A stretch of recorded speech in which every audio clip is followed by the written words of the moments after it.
Hello students, this is lesson number 11 for 9th standard SS and I am Zainam Nalwala.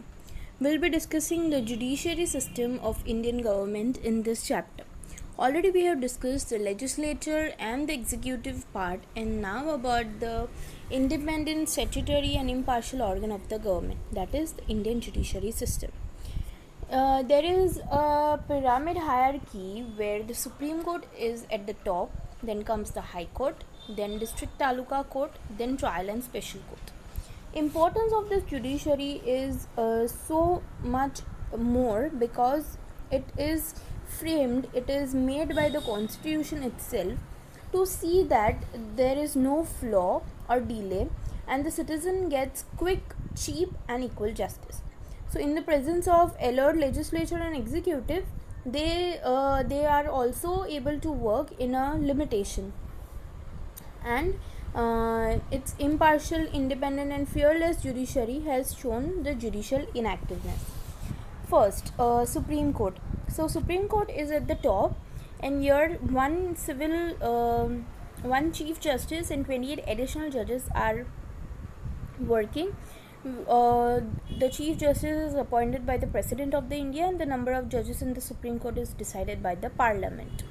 Here the qualification to be a judge of the Supreme Court should be a citizen of India, should be provided a service for at least 5 years as a judge in any of the High Court, should have an experience of at least 10 years as an advocate, should be distinguished judge or a famous jurist as per the opinion of the President, should not be more than 65 years of age. So the retirement age is 65 years. Now the time period is as we discussed 65 years. There is if incapable to carry out the duties, one is also removed prior to his time period, and that is called impeachment motion in Parliament. He is removed, the judge is removed because if he is found guilty of or incapability or misconduct or inefficiency. Moving on, the next part is the power and the jurisdiction of the Supreme Court. So Supreme Court of India possesses more power and has vast jurisdiction in comparison to any other country of the world. This jurisdiction can be divided into original jurisdiction, appellate jurisdiction and advisory jurisdiction. So there are 3 parts of it that we'll discuss in the second part of the video. Thank you. This is the second part of lesson number 11. Here the picture shows the different things related to Indian judiciary. Okay, so we'll be discussing the 3 supreme jurisdiction here. Original. So when a court has a power to directly give judgment after hearing a case, such a power is known as original jurisdiction. Decision regarding the case which no other court has. Under this jurisdiction, the following parties could be involved. Those conflicts are resolved by the Supreme Court.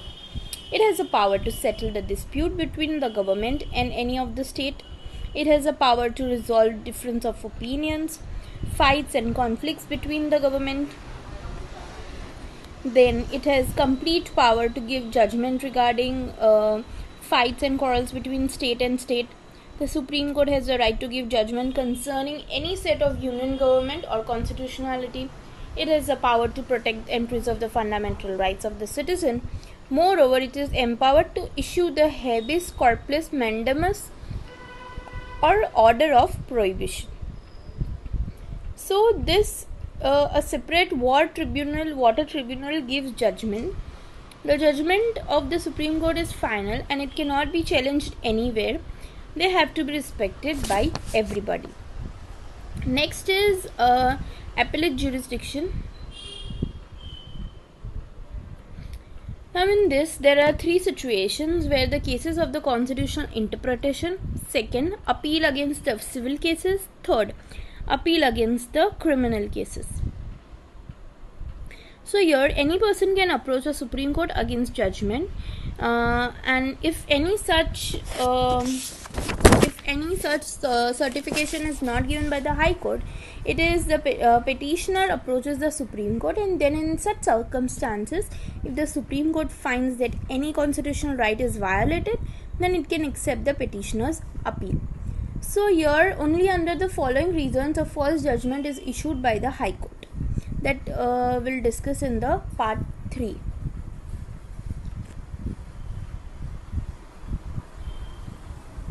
3 of 11 chapter. Here we'll discuss about the advisory jurisdiction. If the president feels that any particular matter or question holds importance from the point of view of public, then a president can take a counsel to the Supreme Court by sending the matter of question to the Supreme Court for consideration. And it is not mandatory for the president to follow the advice of the counsel given by the Supreme Court. So these three are the jurisdiction, and some other powers are also given, as it can punish for contempt of court. Okay. The next topic is about the Court of Records. The Court of Records holds a very important value. When any records from the court are presented, no objection can be taken against it.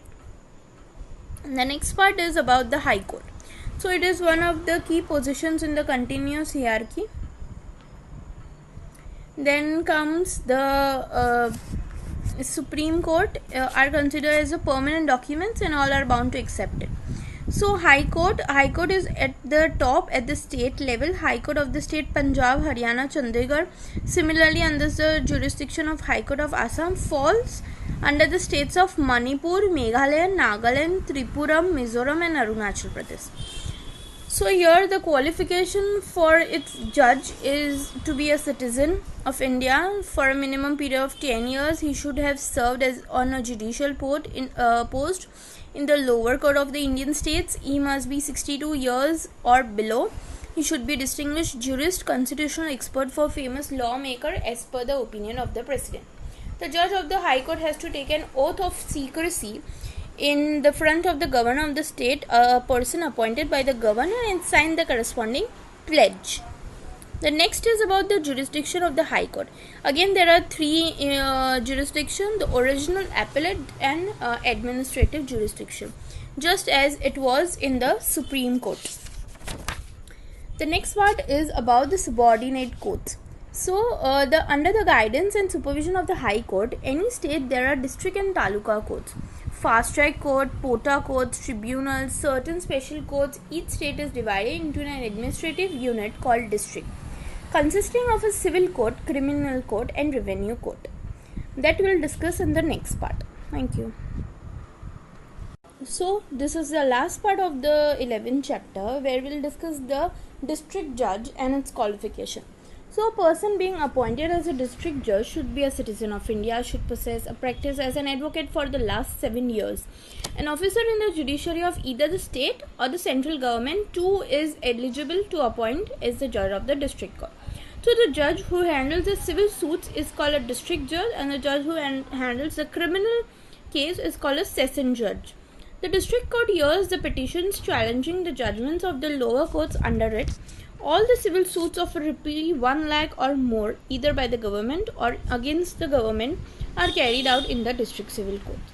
The criminal courts include session court, first class judicial magistrate court, second class judicial magistrate court, mamlatdar executive magistrate court, etc. So apart from this, in a district there are small cause court and family court too. Labor court, and teachers and professions rights are also discussed under Gujarat Education Organization Service Tribunal. Then comes a fast track court with an objective to run a case faster. For hearing the cases of pota, there are pota courts in Gujarat. Then the next part is about the Lok Adalats. So Lok Adalats, Gujarat is a state first to start the Lok Adalats, and to provide speedy and economical justice to the poor, weak and exploited section of the city. It is situated at Ahmedabad. It's generally hear the cases of accident and is related compensation, divorce, alimony, general debts, personal complaints, police complaints. It consists of advocates, social workers, educationists, reputed citizens, businessmen, police officer, etc.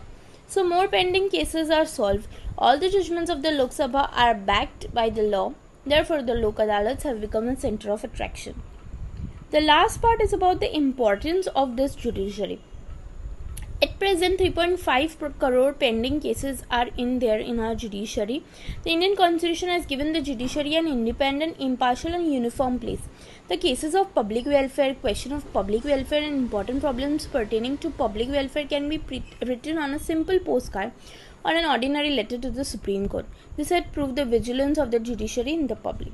So the present central government has undertaken the task of reframing 1,500 old and irrelevant laws. So that's all for this chapter.